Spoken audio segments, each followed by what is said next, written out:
This is the Apple Watch Ultra 2, and I've been using it for about a week now, and I think you should buy this. And I'm going to start things off with the battery life of the Apple Watch Ultra 2. So you're getting, let's go off with the specs first. You're getting a 3000 nit peak brightness, and there's still no hit on the battery life with this device.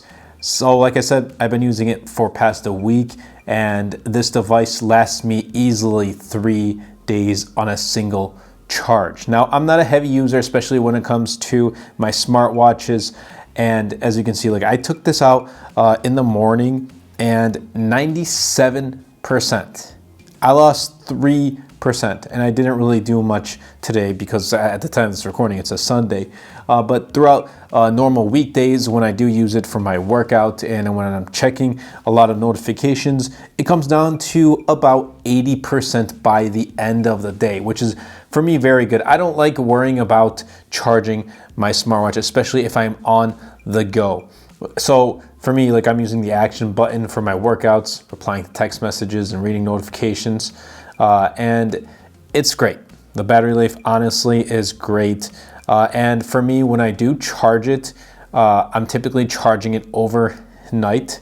So I don't really care about how fast it charges. There are some nights, and because, like I said, it lasts 3 days for me, some nights I don't even put it on charge. But when I do and it charges overnight, I don't need to worry about the battery life.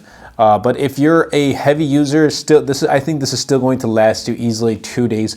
For me, it's lasting 3. Like I said, I'm not a heavy user. That's going to bring me into the processor of the Watch Ultra 2. Now, when you look at this just from a glance, it's not really noticeable that this is the Watch Ultra 2. And in fact, in the back of the casing, it even doesn't say Watch Ultra 2. It still says Watch Ultra. You look at it from any angle, this looks like the original Ultra, but it's not. And for those who are interested, I'll be leaving a link to this band in the description down below or in my bio if you're watching this on TikTok, because at the same time I'm kind of recording this simultaneously for both YouTube and for TikTok. Nonetheless, powerful processor, that's where the huge changes come in. An S9 SIP chipset is included in the Apple Watch Ultra. There's a double tap feature that's coming soon for Apple Watch Ultra 2 as well as Series 9. I have yet to get it. If you have the beta version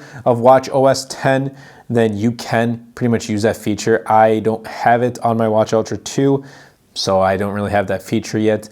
But that kind of brings me into the thing, like, don't pick up a device with coming soon type of features or with promises that for features that aren't even yet available for that device. Nonetheless, when I use this day-to-day use, replying to messages, I'm using it for pretty much my workouts, and it gets the job done. Day-to-day use has been very fluid, no bugs, no hiccups whatsoever.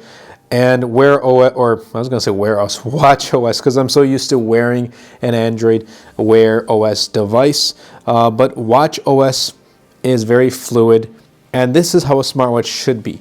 Wear OS, for me, for example, it's been smooth on most of my devices, and the smoothest it's been is with the Pixel Watch. When I use my Galaxy Watch 6 Classic, I still feel hiccups here and there, just like 1, 2, 3 seconds of stutter. This is just great. Like, you can't go wrong with the processor, with the software of any Apple Watch, and it just even looks better with having a larger screen with the Apple Watch Ultra 2. Now, excellent software that's the third reason. Apple Watches, in my opinion, they have the best software on any smartwatch. Watch OS 10, it's a huge leap in forward with the overall change and look, as well as the feel of it, but also its fluidity and its reliability. That's what I love about Watch OS. Like, I like other smartwatches too, but it's just the reliability. And you're getting the most of Watch OS with the Apple Watch Ultra 2. And I'm talking about the Watch Ultra 2 instead of the original Watch Ultra right now, because this is what Apple is selling themselves. They're selling this Watch Ultra 2 over the original Apple Watch Ultra. And if you're looking for a device, or a smartwatch in particular, that has everything you want from its workouts, and you do a lot of exercise, a lot of sports, a lot of workout too, this is going, especially rugged types of workout, this is going to be that device for you. I actually like how it looks when I wear it. And sometimes I do wear it with my blazers and my suits, and I'm going to get a lot of, that's a little controversy type of topic. Would you wear this type of smartwatch with a suit? Sometimes I do. Special occasions I'll wear a normal watch, but for other types of things I like to wear my Apple Watch on a day-to-day basis. But if you have the original Apple Watch Ultra, there's no need to pick this up. But if you don't and you're on the market looking for an Apple Watch Ultra 2, I think this is this is the most powerful Apple Watch that you can pick up right now. I'm super happy with it. I think it fits, it looks well on my wrist, a 49mm casing built out of titanium. I kind of wish there was a black titanium color that was rumored. It didn't happen, but nonetheless, I love this from its design, its look and feel, watchOS 10, the battery life, and a great powerful processor. Can't go wrong with this device. That's been it for me, and I hope you guys did enjoy, and I'll catch you guys in the next episode.